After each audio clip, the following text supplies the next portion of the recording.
그 사람들이 그같이 하여 젖나는 소들을 끌어다가 수레를 메우고 송아지들은 집에 가두고 여호와의 계와 및 금쥐와 그들의 독종의 형상을 담은 상자를 수레 위에 실으니 암소가 벳세메스 길로 바로 향하여 대로로 가매 갈대에 울고 좌우로 치우치지 아니하였고 블레셋 방백들은 벳세메스 경계선까지 따라가니라. 베세메스 사람들이 골짜기에서 밀을 베다가 눈을 들어 괴를 보고 그 본 것을 기뻐하더니 수레가 벳세메스 사람 여호수아의 밭 큰 돌이 있는 곳에 이르러 선지라. 무리가 수레에 나무를 패고 그 암소들을 번제물로 여호와께 드리고 레이인은 여호와의 계와 그 계와 함께 있는 금 보물 담긴 상자를 내려다가 큰 돌 위에 두매 그날에 베세메스 사람들이 여호와께 번제와 다른 제사를 드리니라. 블레셋 다섯 방백이 이것을 보고 그날에 에그론으로 돌아갔더라. 블레셋 사람이 여호와께 속건 제물로 드린 금 독정은 이러하니 아스돗을 위하여 하나요, 가사를 위하여 하나요, 아스글론을 위하여 하나요, 가데를 위하여 하나요, 에글론을 위하여 하나이며 드린 바 금쥐들은 견고한 성읍에서부터 시골의 마을까지 그리고 사람들이 여호와의 궤를 큰 돌에 이르기까지 다섯 방백들에게 속한 블레셋 사람들의 모든 성읍들의 수대로였더라. 그 돌은 베세메스 사람 여호수아의 밭에 오늘까지 있더라. 베세메스 사람들이 여호와의 궤를 들여다보니 까닭에 그들을 심해 실명을 죽이신지라. 여호와께서 백성을 쳐서 크게 살육하셨으므로 백성이 슬피 울었더라. 베세메스 사람들이 이르되 이 거룩하신 하나님 여호와 앞에 누가 능히 서리요 그를 우리에게서 누구에게로 올라가게 할까 하고 사람들이 기럇 여야림 주민에게 보내어 이르되 블레셋 사람들이 여호와의 궤를 도로 가져왔으니 너희는 내려와서 그것을 너희에게로 옮겨가라. 아멘. 오늘 거룩하신 하나님 앞에 서라라는 제목으로 함께 은혜의 말씀을 나누고자 합니다. 여러분, 성경의 초점은 하나입니다. 바로 하나님인 것이죠. 죄의 본질은 하나님 중심에서 자기 중심으로 초점을 옮겨가는 것입니다. 우리는 모두 자기를 부인하고 하나님 중심의 삶을 살아야 하는 그런 존재들입니다. 그럴 때 하나님께서는 창세전에 계획하신 목적을 우리를 통해 성취하실 수 있습니다. 자기 중심으로 사는 사람과 하나님 중심으로 사는 사람, 그들은 어떤 삶을 살아갈까요? 먼저 자기 중심으로 사는 사람은 인생의 초점이 자기 자신에게 맞추어져 있습니다. 자기 자신과 자기가 이뤄놓은 것에 대해서 굉장히 자랑스럽게 생각합니다. 그것들이 자신의 전부인 것처럼 자랑하는 인생들입니다. 무엇보다도 그들은 다른 무엇을 신뢰하지 않습니다. 자기를 신뢰합니다. 나를 신뢰하고 나를 생각하고 내가 하는 것이 모두 옳다라고 생각하며 살아가는 사람들이다라는 것이죠. 그래서 자기 자신의 능력을 의존하고 자기를 세우고 높이는 데에만 관심을 가집니다. 세상과 세상의 방식에 자신을 맞추는 삶을 살고 사람의 입장에서 환경을 바라봅니다. 무엇보다 이기적인 삶을 살아가는 사람들이지요. 반대로 하나님 중심으로 사는 사람은 모든 초점이 하나님께로 맞춰져 있고 자기보다는 하나님을 더 신뢰하는 삶을 살아가는 사람들입니다. 하나님과 하나님의 능력과 채워주심에 대해서 의존하며 살아가는 자들입니다. 하나님과 하나님이 하고 계신 일에 삶의 초점을 맞추게 되는 것이지요. 그래서 내가 하는 일보다는 하나님께서 어떻게 이 일을 이루어 가실지에 대해서 초점을 맞추고 살아가는 자들입니다. 이런 사람들은 자기를 부인하고 하나님 앞에서 겸손하려고 노력하는 삶을 삽니다. 그리고 하나님 나라와 의를 먼저 구하는 자들이 바로 하나님 중심적인 삶을 사는 사람들이다라는 것이죠. 하나님 입장에서 하나님의 관점으로 세상과 환경을 보려고 하는 자들이 바로 이런 자들입니다.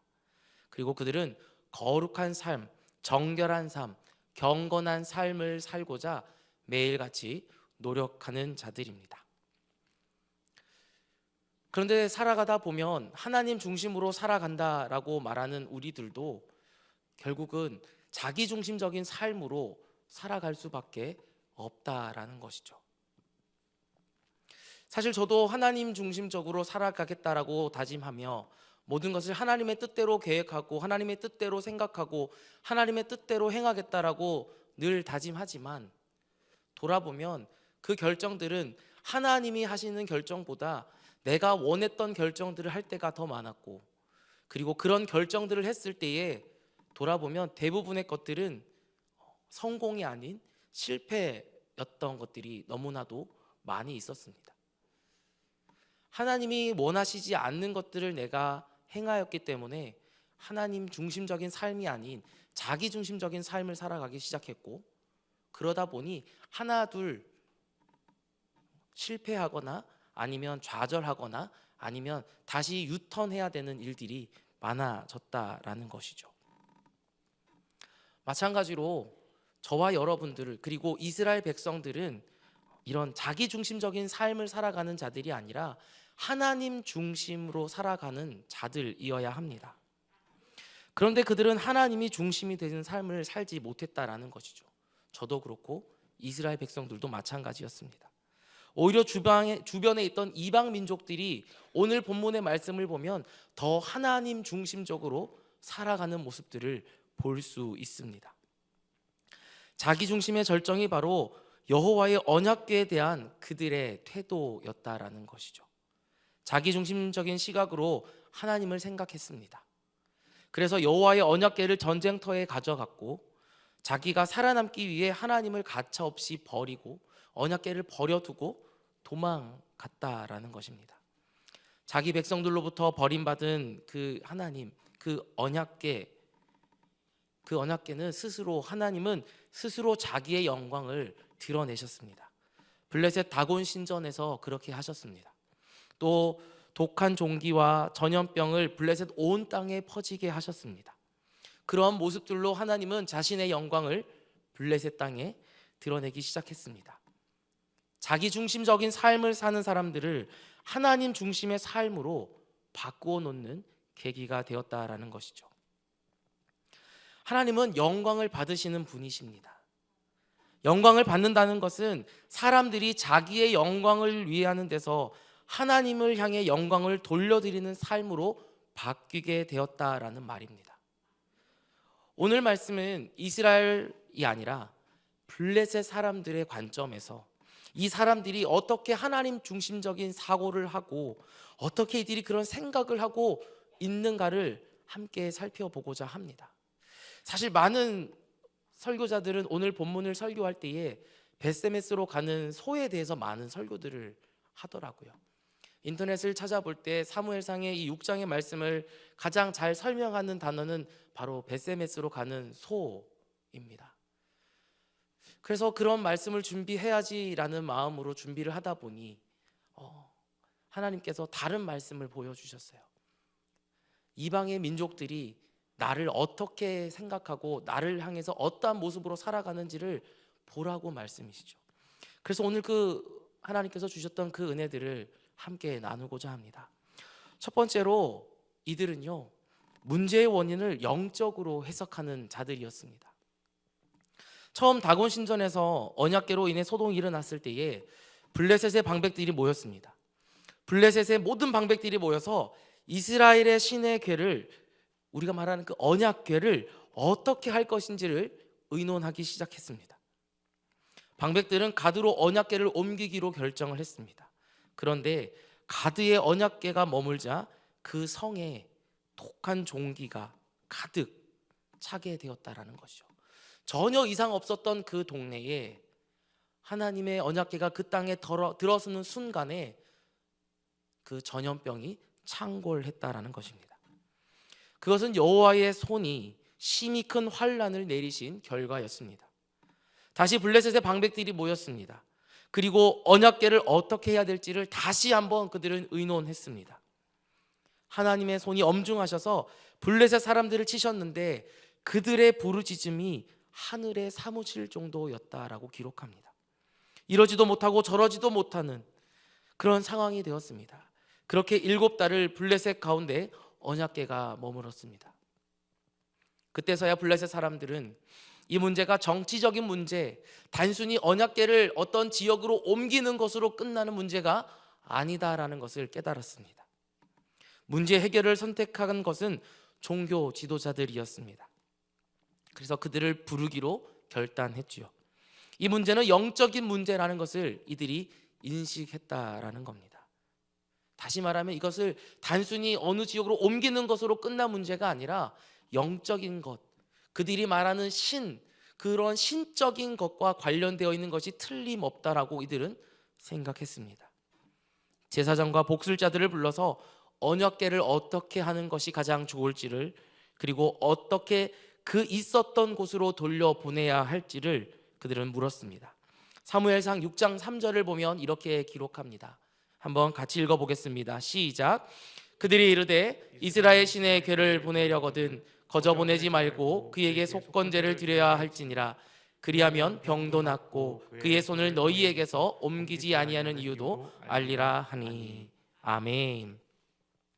여호와의 언약궤를 거저 보내서는 안 된다라고 이야기를 합니다. 무언가 예물을 준비해서 하나님께 드려야 된다라고 이들은 하나같이 말합니다. 그리고 하나님과 화해를 요청하는 제사, 즉 속건제를 드릴 것을 이들이 제안합니다. 그리고 그래서 지금까지 당한 환난이 하나님의 거룩하신 언약궤, 그 언약궤를 함부로 다루었기 때문에 하나님의 손이 자신들을 무섭게 치고 있었다라는 사실들을 깨닫게 되었다라는 겁니다. 여러분, 보통의 경우에는 정치적으로 인간적인 지혜를 가지고 어떤 문제가 닥치면 그 문제를 해결하려고 합니다. 그런데 어떤 문제는 영적으로 해석하고 영적인 관점으로 풀어야 할 때가 있다라는 것이죠. 모든 것이 인간의 사고, 인간의 지혜, 그런 정치적인 상황, 정치적인 문제, 사회 현상으로만 해석되지 않는다라는 겁니다. 반드시 영적으로 해결해야 되는 것들이 있다라는 것이죠. 상황 자체보다 그 상황을 통해 하나님께서 나타내려고 하시는 그 계획과 뜻이 있는 경우가 있다라는 겁니다. 여러분에게 갑자기 어떤 일이 막혔을 때, 그리고 이것이 도저히 나의 그런 지혜로, 그런 상황으로, 어떤 다른 사람들의 그런 지혜들로 도저히 해결할 수 없을 때, 왜 이런 일이 일어났는지 도저히 알 수 없을 때, 그것을 우리는 영적으로 해석할 수 있는 눈을 길러야 된다라는 것이죠. 그것은 반드시 영적으로 풀어야지만 풀리는 문제들이라는 것입니다. 여러분, 블레셋 사람들이 영적인 문제를 가지고 드디어 영적으로 해결하려고 합니다. 그런데 이해가 되는 것은 블레셋 사람, 이들은 하나님의 백성, 이스라엘 백성들이 아니다라는 것이죠. 이방 민족입니다. 그런데 그런 이방인들이 영적으로 생각한다는 것은 결코 쉬운 문제가 아니다라는 겁니다. 그들이 생각할 수 있는 수준은 막연하게 이것이 하나님의 저 언약궤, 그들이 보고 있었던 그 궤를 우리가 가지고 왔기 때문에 이것이 하나님과 연관이 있겠구나라는 거기까지만 생각할 수도 있었다라는 거예요. 그래서 그들은 단순히 영적인 문제, 아주 1차원적인 영적인 문제로 해결하려고 했습니다. 마음속에는 다른 생각, 그 사실을 부정하고 싶은 생각이 자리하고 있었습니다. 왠지 이것이 영적인 문제가 아닐 수도 있다라는 생각을, 의심을 할 수도 있었다라는 것이죠. 그래서 그들은 하나님을 시험해 보고자 언약궤를 젖도 떼지 않은 어미 소에게 끌고 가도록 한 것입니다. 여러분, 젖을 떼지 않는 어미 소가 자기의 그 송아지가 있는 곳으로 가려고 하는 것은 당연한 일 아니겠습니까? 그래서 그들은 이것을 시험해 보기로 한 겁니다. 언약궤를 끌고 갈 소를 2마리를 정해놓고 송아지들을 우리에 가두어 두고 이 소가 어디로 가는지를 말입니다. 우리는 살아가면서 크고 작은 일들을 만나게 됩니다. 그 일들 중에 어떤 일은 특별히 하나님께서 의도하신 어떤 영적인 의미가 있는 경우가 있습니다. 하나님께서 그 일을 통해 뭔가 말씀하고 있는 것입니다. 그러므로 우리는 항상 깨어 있어야 합니다. 하나님의 뜻을 잘 분별하고 깨닫는 지혜를 달라고 우리는 기도할 수 있어야 됩니다. 바라기는 하나님, 내가 그런 지혜를 깨달을 수 있도록 하나님 내 길을 열어달라는 기도를 오늘 이 밤에 했으면 좋겠습니다. 두 번째로 하나님께 주도권을 내어 드려야 한다라는 것이죠. 블레셋 사람들은 종교 지도자들의 말을 어쨌든 귀를 기울였습니다. 그들의 제안을 따르고 있습니다. 블레셋 사람의 방백의 수요대로 금 독종 5과 금쥐 5마리를 준비합니다.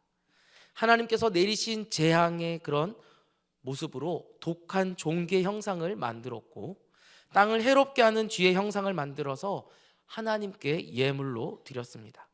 이는 존경과 황복과 복종, 이런 것들을 상징하는 영적인 의미를 담고 있는 것이죠. 또한 문제의 원인을 하나님께 돌려드린다라는 그런 의미 또한 가지고 있었습니다. 그들이 할 수 있는 최선의 것으로 하나님께 뭔가 드리는 모습인 것이죠. 이 과정을 통해 이스라엘의 여호와 하나님께 영광을, 이 이방 민족 블레셋인들이 하나님께 영광을 올려 드렸다는 것입니다. 여러분, 블레셋 사람들이 하나님께 영광을 돌려드렸다고 합니다. 이것은 단순히 절을 하고 예의를 갖췄다라는 것이 아닙니다. 하나님께서 이 모든 상황을 해결해 주십시오라는 간절한 그들의 요청인 것이죠. 하나님의 영광을 나타내달라는 간절한 요구입니다. 간청입니다.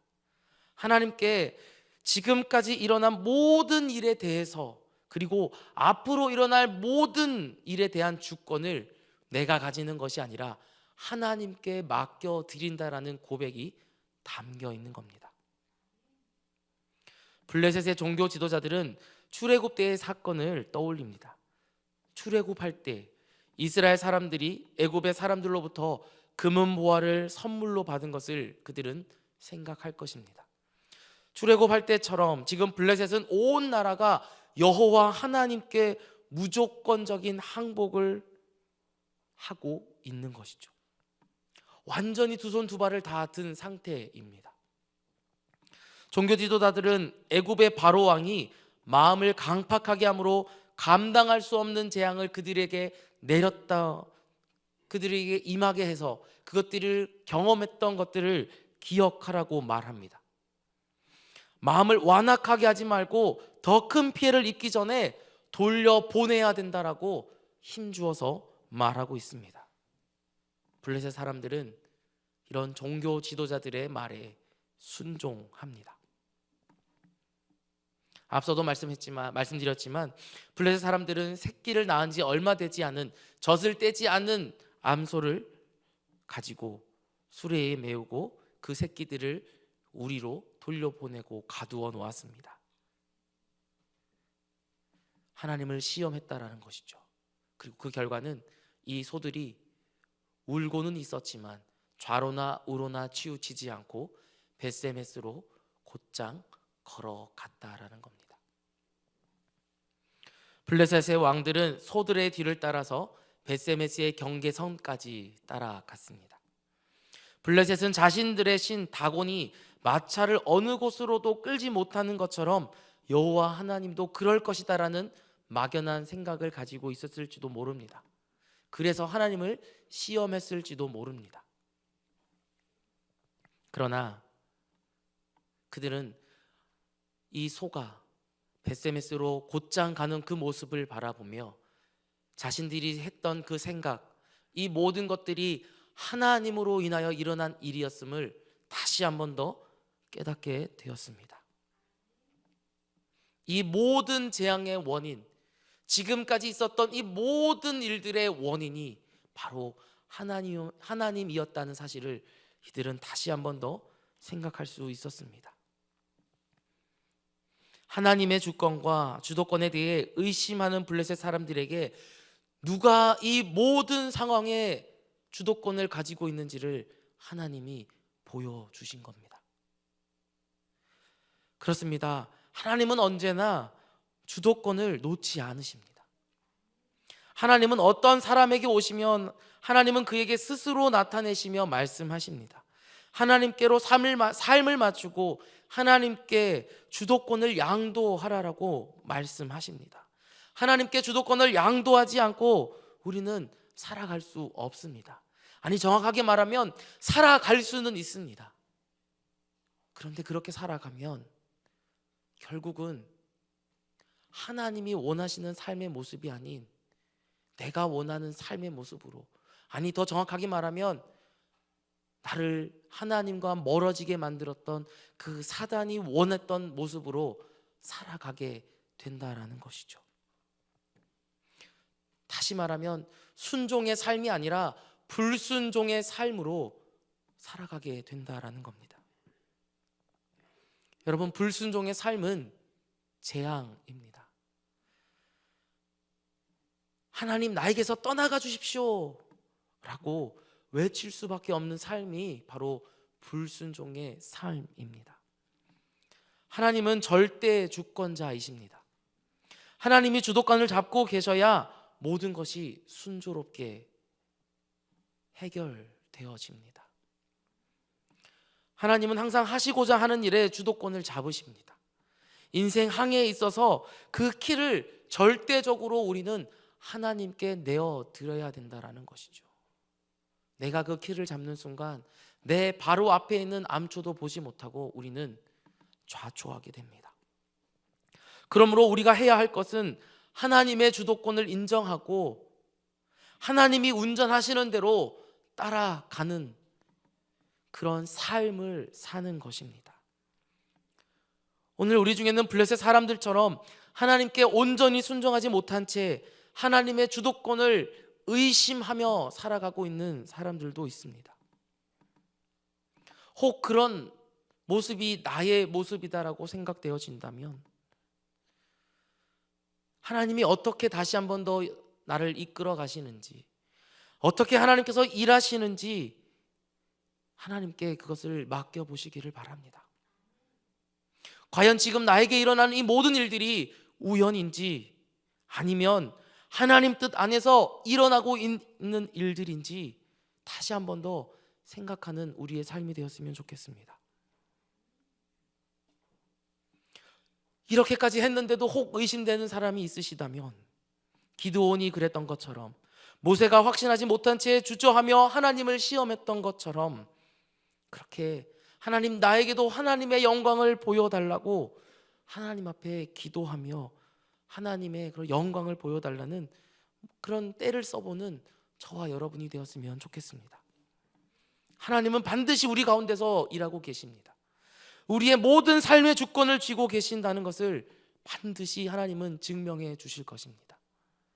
더욱 분명한 믿음 안에서 하나님께 우리 모든 것을 내어 맡기는 신앙의 경지에 이르는 저와 여러분이 될 수 있기를 바랍니다.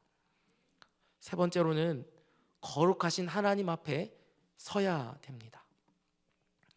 블레셋 사람들은 여호와의 언약궤가 국경을 넘어가기까지 착실하게 움직여 가는지 주의 깊게 살펴보았습니다. 국경을 넘어가자 그들은 안도의 한숨을 쉬었습니다.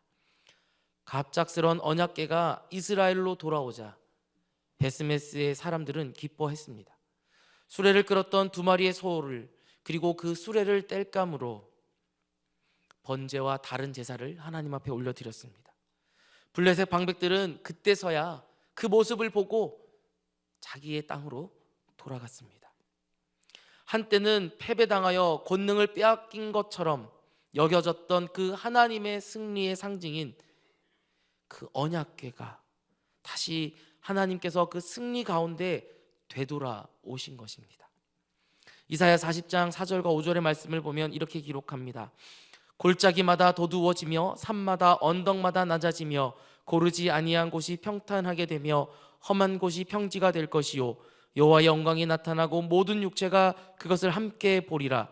이는 여호와의 입이 말씀하셨느니라. 아멘. 다곤이 결코 무너뜨릴 수 없는 영광스러운 행진의 모습이다라는 겁니다. 포로에서 승리자가 되어서 돌아오는 영광의 귀향이었습니다. 하나님의 영광이 언약궤를 통해 드러나고 있는 것입니다. 그런데 그런 영광스러운 하나님 앞에서 결코 해서는 안 되는 행동들을 베스메스 사람들이 하고 말았습니다. 바로 19절입니다. 우리가 19절 말씀을 한번 같이 읽어보도록 하겠습니다. 시작. 베스메스 사람들이 여호와에게를 들여다본 까닭에 그들을 치매 5만 70명이 죽이신지라. 여호와께서 백성을 쳐서 크게 살육하셨으므로 백성이 슬피 울었더라. 아멘. 아멘. 뭐라고 기록하고 있습니까? 베스메스 사람들이 여호와의 궤를 들여다봤다라고 기록합니다. 여러분, 이 사람들은 호기심에 그 언약궤의 안이 어떻게 되어 있는지 들여다보았습니다. 하나님은 이들을 즉각적으로 치셨습니다. 축제의 분위기가 한순간에 얼어버리고 말았습니다. 블레셋 사람들이 언약궤가 얼마나 위험하고 조심스러운 존재인지를 알았던 것처럼 이스라엘 백성들은 당연히 그것이 얼마나 위험하고 조심스럽게 다뤄야 하는 건지를 그들은 알고 있어야 했습니다. 하나님의 언약궤, 그것도 방금까지 하나님의 영광으로 충만했던 그 언약궤를 함부로 다룬다는 것은 결코 있을 수 없는 일이었습니다. 하나님은 결코 하나님의 영광을 훼손시키는 일을 그냥 내버려 두지 않으십니다. 하나님의 영광을 본는 그런 일들은 누구나 할 수 있는 것이 아니기 때문이지요. 하나님의 영광 앞에서 모세도 그런 하나님의 영광 앞에서 자기의 신을 벗어야 했습니다. 이스라엘의 대제사장들도 하나님의 언약궤 앞에 나아갈 때에 자신을 극도로 정결하게 해서 들어갈 수 있었습니다. 혹여나 한치의 흠이라도 있을 때에는 그곳에서 죽음을 면치 못했었습니다. 그런 하나님의 영광 앞에 겁도 없이 호기심으로 법궤를 들여다본다는 것은 도저히 있을 수도 그리고 말도 안 되는 그런 행동이었다라는 것이죠. 이스라엘은 언약궤가 돌아와서 기쁘기는 했지만 다시 한번 난감한 상황에 놓여졌습니다. 지난번 블레셋과의 전투에서 패배한 이래로 성막은 훼손되었고 엘리와 그의 아들들이 모두 죽었기 때문입니다. 그래서 이스라엘을 영적으로 이끌고 언약궤를 중심으로 다시 제사 제도를 회복하는 그 일을 해야 할 사람이 마땅히 없었다라는 것이죠. 그러한 현실로 인해 언약궤를 그냥 그 자리 여호수아의 밭에 그대로 놓아둘 수밖에 없었습니다. 이것이 화근이 된 것이죠. 사람들은 고민하기보다 호기심이 더 많아지게 된 것입니다. 하나님을 영화롭게 하는 일보다 자신들의 호기심을 충족시키는 일을 더 중요하게 여겼다라는 겁니다. 하나님 중심이 아니라 자기 중심적인 모습으로 나와왔다라는 것이죠. 그 결과 엄청난 재앙을 겪게 된 것입니다. 두려움으로 가득 찬 주민들이 이 거룩하신 하나님 여호와 앞에 누가 능히 서리요라며 비명과 함께 탄식했습니다. 그러다가 방법을 찾게 된 것입니다. 기란 여야림의 아론의 후손이었던 아비나답과 그의 아들 엘르아살이 살고 있다는 것을 그들이 알게 된 것이죠. 사람들은 그들을 거룩하게 구별하여서 제사장으로 세우기로 했습니다. 그리고 여호와의 언약궤를 베스메스에서 기랏 여야림 아비나답의 집으로 가져오게 했습니다. 합당한 제사장으로 세우고 율법을 따라 하나님을 경배하도록 했습니다. 그때서야 비로소 하나님의 언약궤는 여행을 끝내고 한 곳에 머물게 되었습니다. 20절에 이렇게 기록합니다. 거룩하신 하나님 여호와 앞에 누가 능히 서리요. 이 말씀은 오늘 우리가 반드시 기억해야 할 말씀입니다. 누구 더 거룩하신 여호와 앞에 설 수 없다라는 겁니다. 그것은 하나님의 선택된 백성 이스라엘이라고 하더라도 거룩하신 하나님 앞에 그냥 설 수는 없다라는 겁니다. 하나님은 바로 이것을 자신의 언약궤를 통해 증명해 보이셨습니다. 거룩하신 여호와 앞에 우리 자신을 성결하게 하지 않으면 소용이 없다라는 것을 말이죠. 그래서 우리 예수님께서 우리를 위해 십자가에 죽으시고 유월절 어린 양이 되어 주신 것입니다. 하나님의 거룩한 임재 앞에서 하나님의 저주가 십자가의 보혈로 넘어가게 하신 것입니다. 우리가 거룩하신 하나님 앞에 설 수 있는 그 이유는 바로 우리 예수님의 십자가의 보혈의 은혜 때문이다라는 것이죠. 히브리서 10장 19절부터 22절의 말씀을 보면 이렇게 기록하는데 우리가 함께 읽어보도록 하겠습니다. 시작. 그러므로 형제들아 우리가 예수의 피를 힘입어 성소에 들어갈 담력을 얻었나니 그 길은 우리를 위하여 휘장 가운데로 열어놓으신 새로운 살 길이요 휘장은 곧 그의 육체니라. 또 하나님의 집 다스리는 큰 제사장이 계심에 우리가 마음의 뿌림을 받아 악한 양심으로부터 벗어나고 몸은 맑은 물로 씻음을 받았으니 참 마음과 온전한 믿음으로 하나님께 나아가자. 아멘. 사랑하는 성도 여러분, 누가 거룩하신 여호와 앞에 설 수 있습니까? 바로 예수 그리스도를 믿는 사람입니다. 어떤 사람이 여호와 앞에 설 수 있습니까? 참 마음과 온전한 믿음을 가지고 있는 사람입니다. 그리고 그런 사람은 성결한 영을 소유한 사람입니다. 그렇다면 우리는 왜 하나님의 영광스러움 앞에 서야 할까요? 그 답은 히브리서 4장 16절에 있습니다. 제가 읽어드리겠습니다. 그러므로 우리는 긍휼하심을 받고 때를 따라 돕는 은혜를 얻기 위하여 은혜의 보좌 앞에 담대히 나아갈 것이니라. 아멘. 왜 우리가 하나님의 영광스러움 앞에 서야 합니까? 여러분 왜 그렇습니까?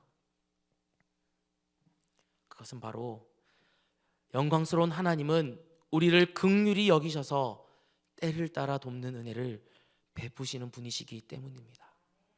우리는 그런 때를 따라 그 돕는 그 은혜를 누리기 위하여 하나님 앞에, 하나님의 영광스러움 앞에 서야 하는 것입니다. 그 놀라운 은혜는 오직 하나님 앞에서 성결하고 정결한 심령으로 나오는 자들에게만 주어지는 것입니다. 그러므로 거룩하신 하나님의 백성답게 거룩한 삶, 성결의 영을 소유하는 삶을 살아가는 저와 여러분이 될 수 있기를 바랍니다.